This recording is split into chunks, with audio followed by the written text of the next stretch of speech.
everybody, and welcome to the Day 2 roundup here at the Farnborough International Air Show 2024. A much quieter day today, only 74 orders in total across Boeing and Airbus. There's plenty of other talking points though, lots of other little discussions to get into. This is the Daily Roundup.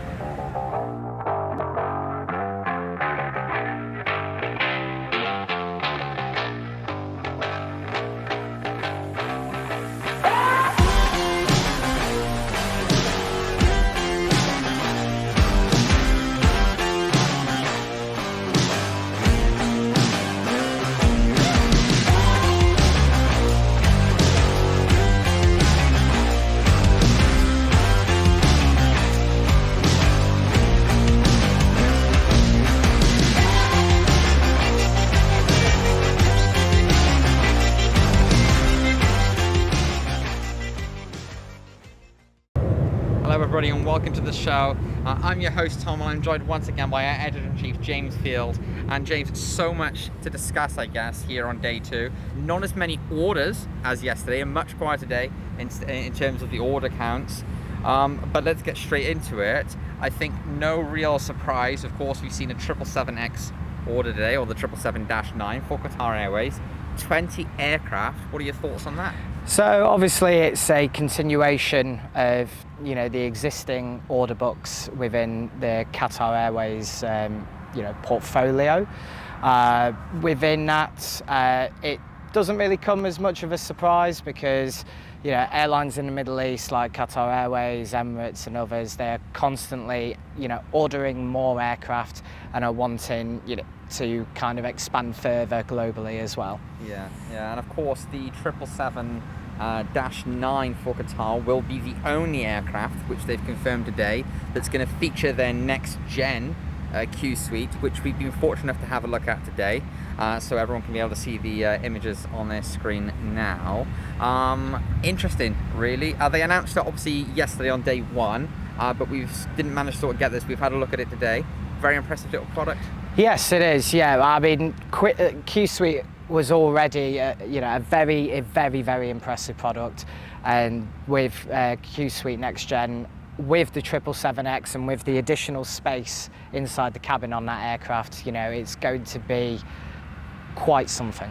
Yeah, I agree. And the one feature I really loved, and I still really love about it, is of course the safe lock, which is not something you'd ever considered really to be a feature that they'd add on a interior of an aircraft, but something that Qatar have added and are the first ones to add. And I guess ultimately it's one of those things where it's not really a feature that you feel you did need until it's there, and then it's kind of something you realise actually I was kind of missing that the whole time.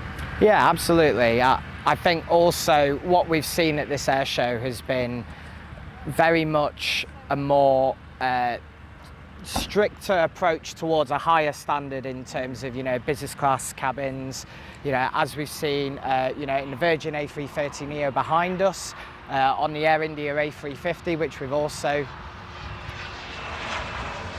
just see another little bombardier landing over there. Yes. Obviously very busy at the Farnborough International Show. There's a lot of private jets coming in and out. Yeah, now that the flying displays are done for the day, it is exactly so busy.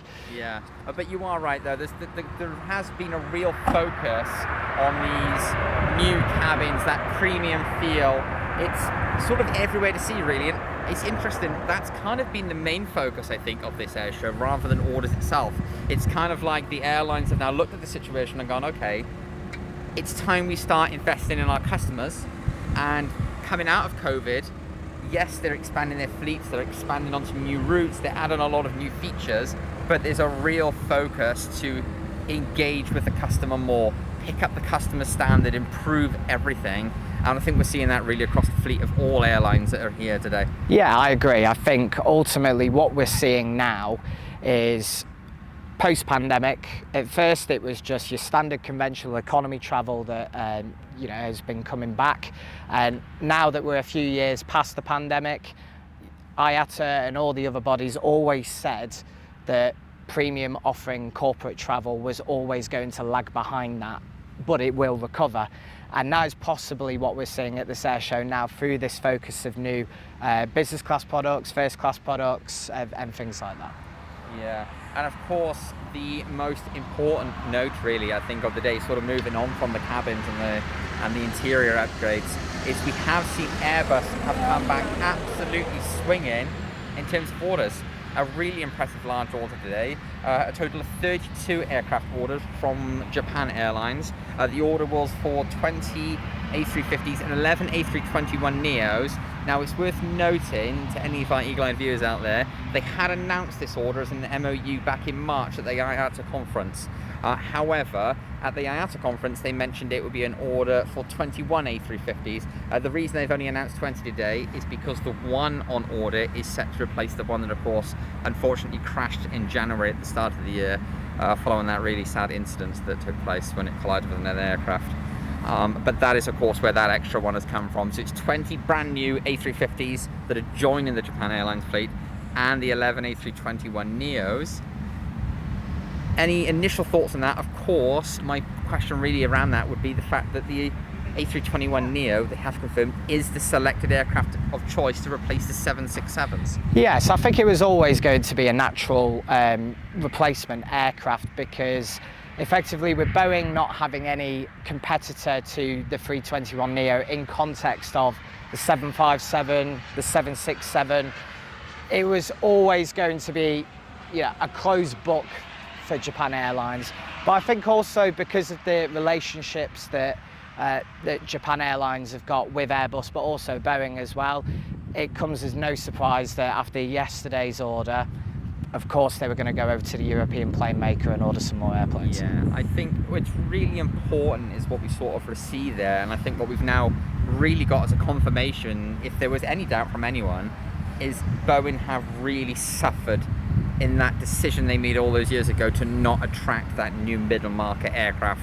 There was a lot of speculation that they were going to look at neo variations of the 757 and the 767. Of course, some of the most popular aircraft ever built, those particular two series are, but Boeing have elected to do nothing about it. Understandably, they invested into their Dreamliner product. I guess on one hand, you would have imagined that the 787 Dreamliner-8 would have been the suitable solution and the viable solution replacement for them. But on the same hand, you can argue the A330-800neo would also fit the same bill. And yet airlines have sort of turned around to Airbus and Boeing and gone, well, no, they're not suitable and we don't want them. Which has possibly caught us all a little by surprise, particularly with the success of the A321XLR, 500 orders already since its announcement. Yeah, I think it's definitely an interesting equation and question to try and solve. I don't think there is, a sort of easy answer for that. Obviously, the A330neo and the 321XLR, they both have different benefits. My personal view is that with the 330neo, it is better utilised for higher density configurations. So that's where we've seen airlines such as Cebu Pacific taking A330neos on board. And then if you're wanting a bit more of a kind of premium based configuration, that's where we've seen airlines such as like La Compagnie with the A321LR, JetBlue Transatlantic with 321LRs as well. So I think that's where the XLR will land. It will land more in the premium setting, and then I think the 330neo will end up on the more higher density configuration, low cost carriers. Yeah, I agree, and I think, particularly from Japan Airlines' perspective, they've really highlighted the need of a replacement for the domestic services. And I guess, really, if you look at it, the A321neo is far better at that as a replacement, which probably makes sense as to why they've ordered it.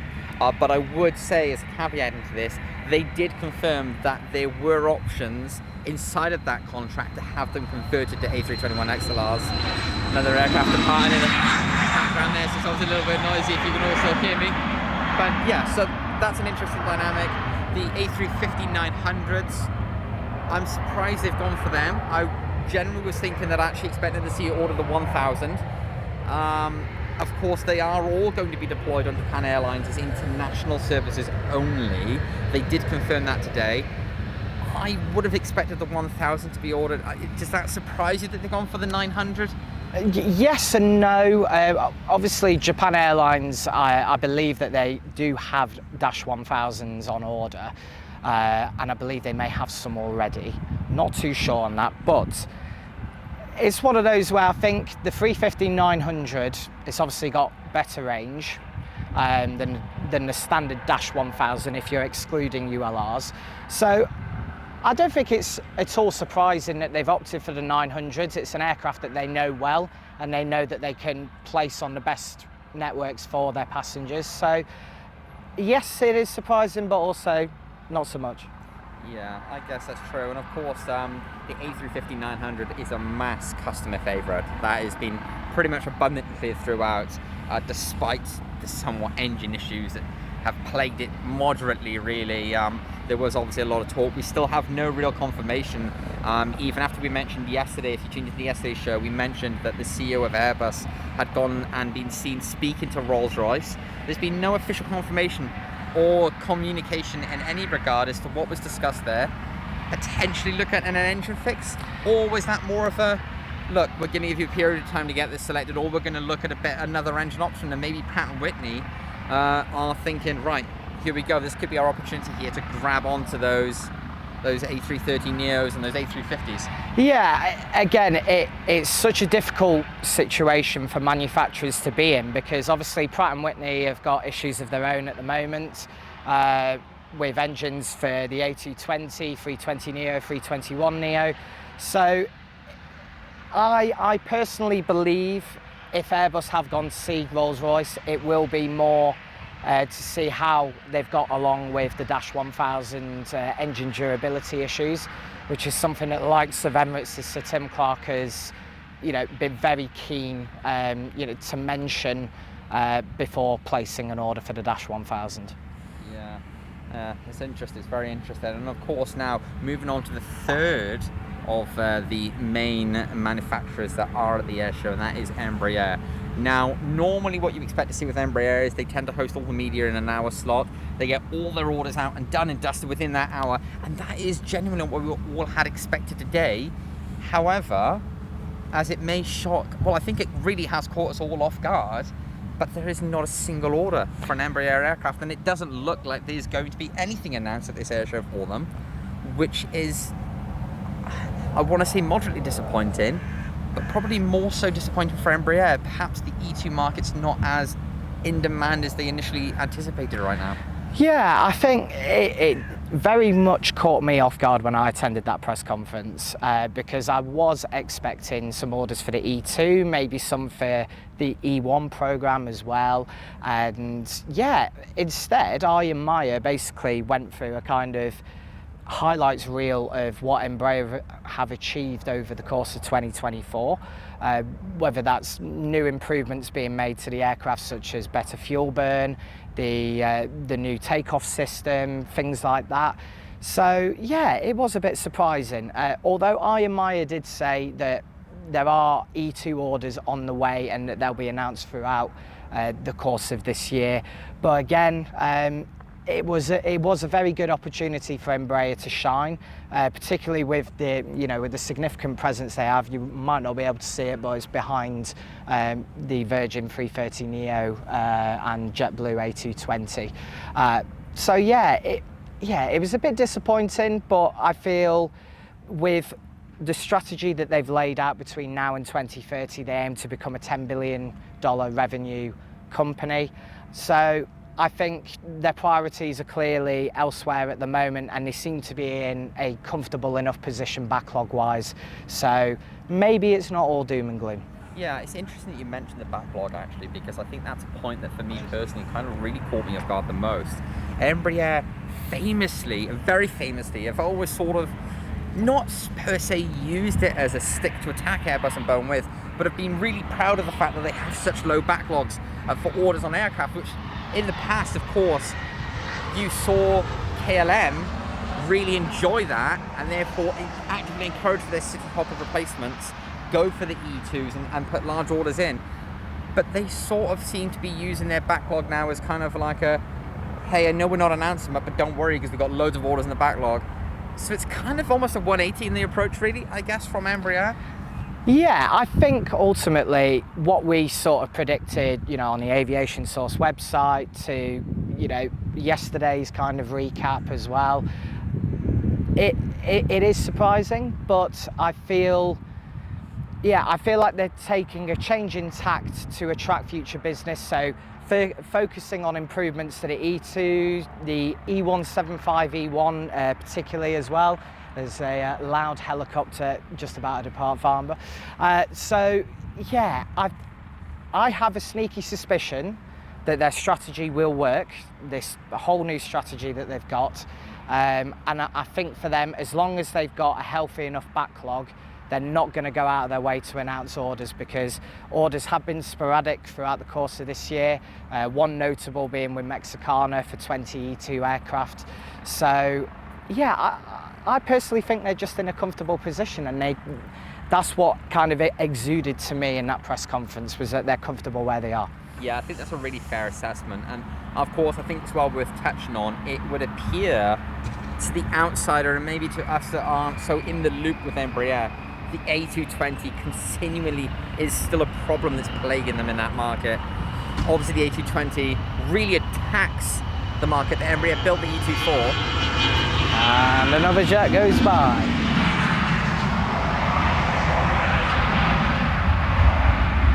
Nice big Gulfstream departing in the background there. Yeah. But yeah, the A220, it seems to have really attacked the market that they sort of envisioned and built for the E2 program, which I guess is kind of why we're not seeing so many orders come for it.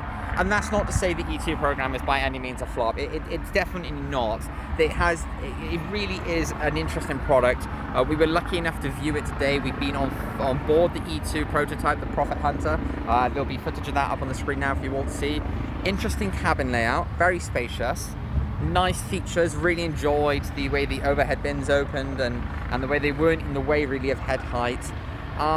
And of course the business class area, very impressive, very roomy and spacious, which is not something you get on any product really that's a single aisle, particularly for that short intercontinental hop-in, really, that the E2 sort of like has as an option.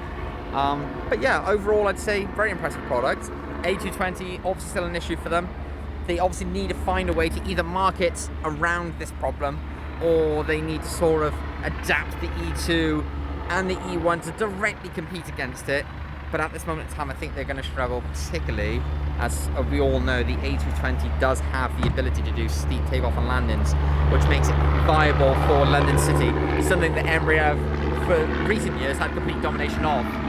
That's one of the Thunderbolts there, has been departing off in the background. Very impressive shot. So I want to move on a little bit, James. I want to really start hitting on the other points that we sort of managed to get done today, and of course that is the static aircraft. We've been fortunate enough to near enough visit all of them.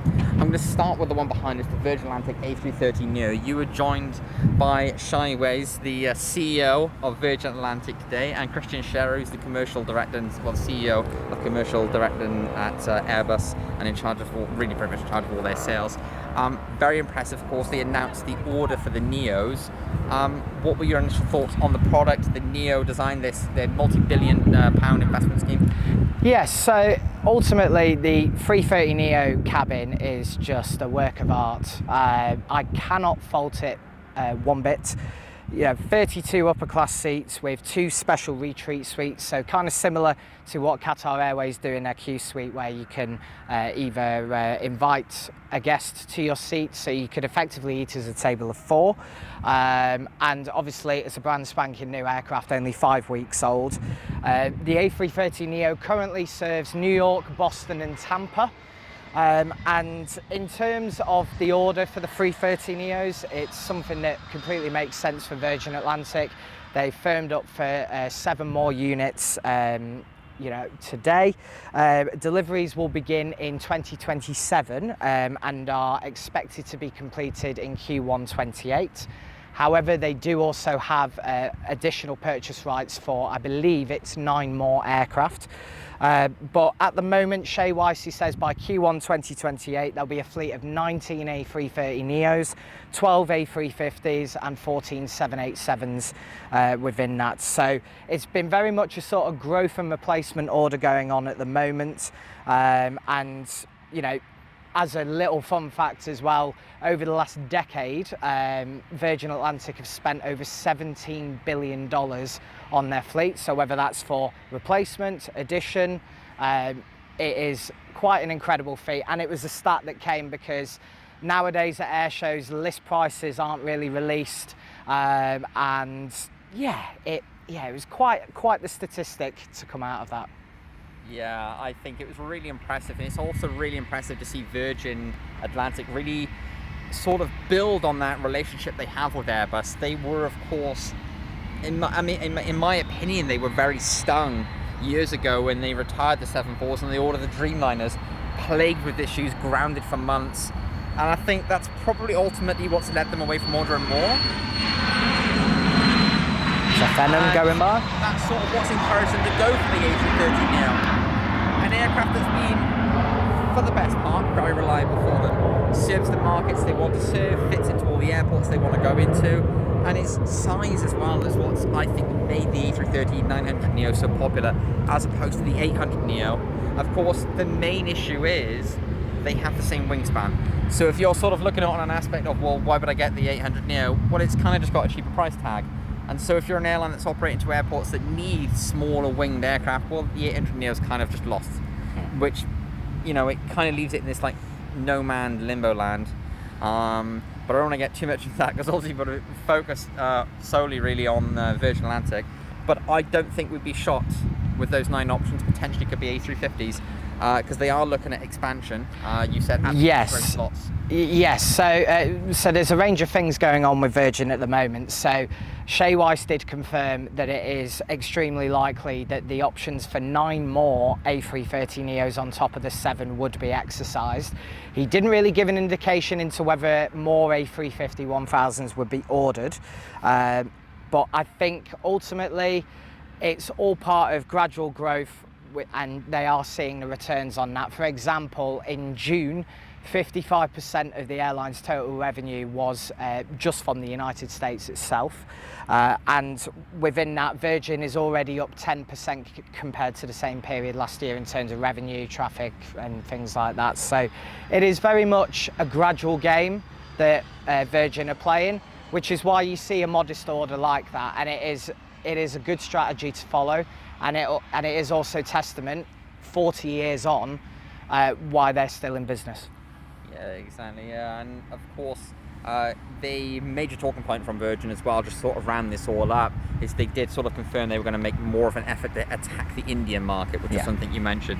Of course, they lost a lot of access to the Chinese and the Hong Kong market due to the conflict between Russia and Ukraine. So there is no access in the Russian airspace, and so it's interesting because that sort of, I think, set Virgin Atlantic back for a while, but they've really found their fitting again, and they're just sort of attacking that Indian and that US market. And of course, India, one of the fastest growing aviation markets in the world, expected to be the biggest in the world by 2050, if I remember correctly, by Boeing a couple of years ago. And of course, mass aircraft orders coming out of there. And so, yeah, interesting, I think, to see how they've sort of decided, right, India is going to be the market that we sort of target and really try to get their claws into and get a good foothold. And speaking of India, it's a nice transition really from that. We have been today to the Air India A350, and I think I speak for the two of us really when I say, oh my gosh, like, what an aircraft. Features wise, riddled with really new exciting features, and again, another massive point that Air India are focused on, just as BA did with their new plane yesterday, is that accessibility for disabled passengers. That is really interesting for me. And I think for a lot of our viewers, this is not something that maybe if you're of a younger generation you would have noticed. But for a very long time, I think it's fair to say airlines have never really had options that have benefited disabled travelers. Not like we do now. There is a much larger focus on making sure that there are more dignified ways to travel for them and that they fit everything. So getting onto the Air India A350, the big talking point was the lavatories in the middle of the cabin inside their economy section. Wide enough for an entire wheelchair to go into. Not been done yet, not even on the A380s, which is mind-blowing really when you consider that. So what were your thoughts on that as a concept, and of course then take me through what you actually thought of the product itself from Air India offering? Yeah, I think what they're doing obviously for passengers with disabilities, it is just incredible to see, because it is already enough of a cramped experience for them. So to obviously take a step forward and obviously go the extra mile for them is fantastic. You know, being able to transfer passengers, you know, quite freely it's brilliant, and it will make a world of difference. That is for sure. I think the product as a whole, across business, premium and economy, got some quick stats here. So in business class, it's 28 seats in a 1-2-1 configuration. The seats are from Collins Aerospace, 79-inch width with 48-inch pitch. In premium economy, it's 24 seats in a 2-4-2 with 38 inches of pitch. It's very roomy, really, really good. As another plane goes past.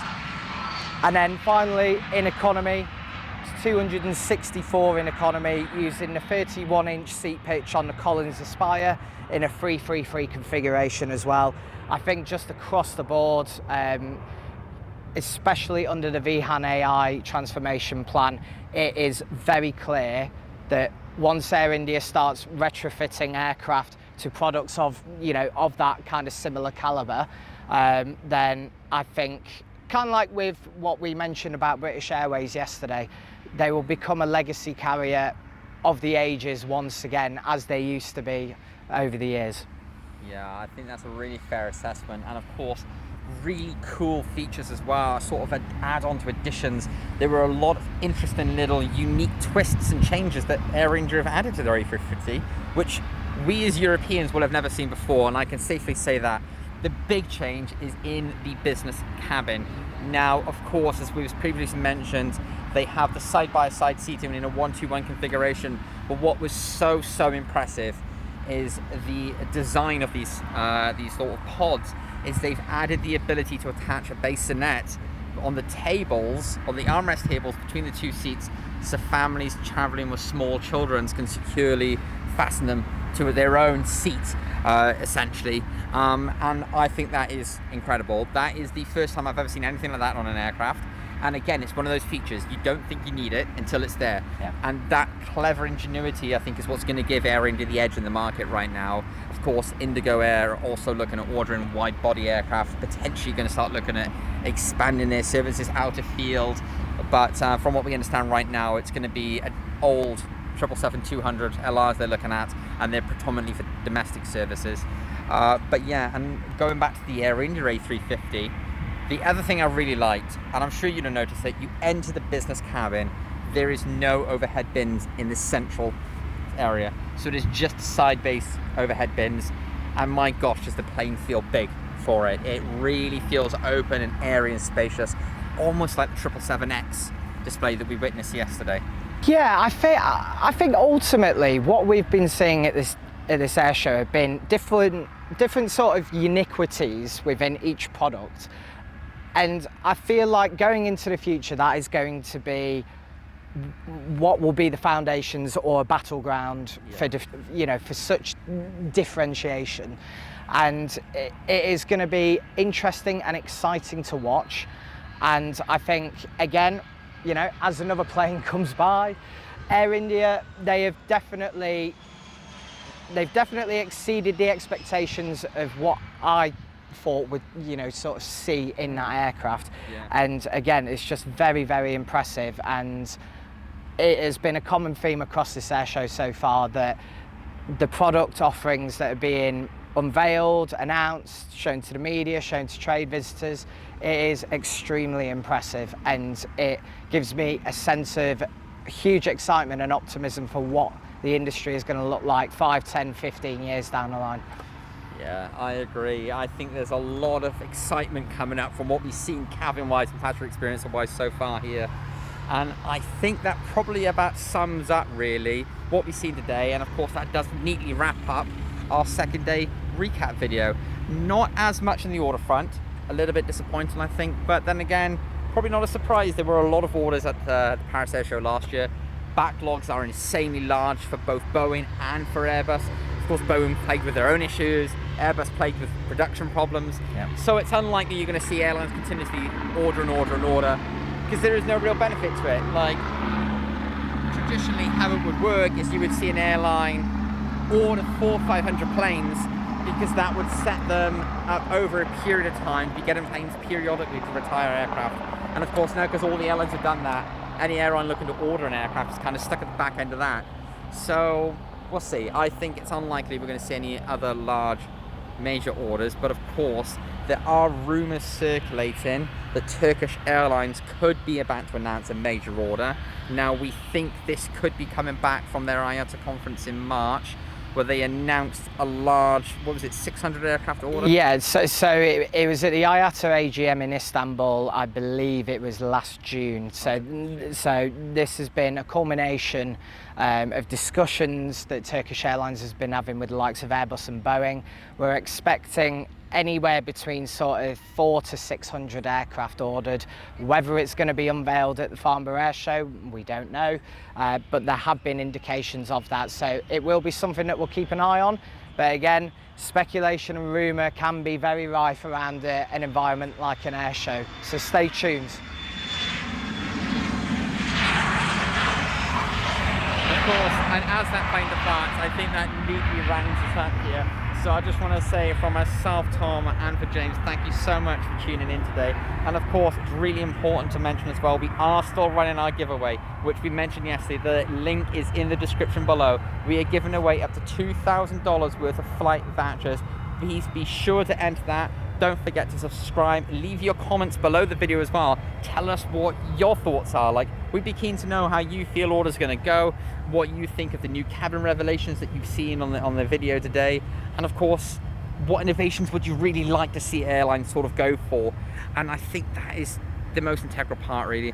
And of course, before we round up, let's give you a quick run over of what we're going to be doing tomorrow. So we have a meeting tomorrow morning with ATR. ATR, of course, unveiling their first business product.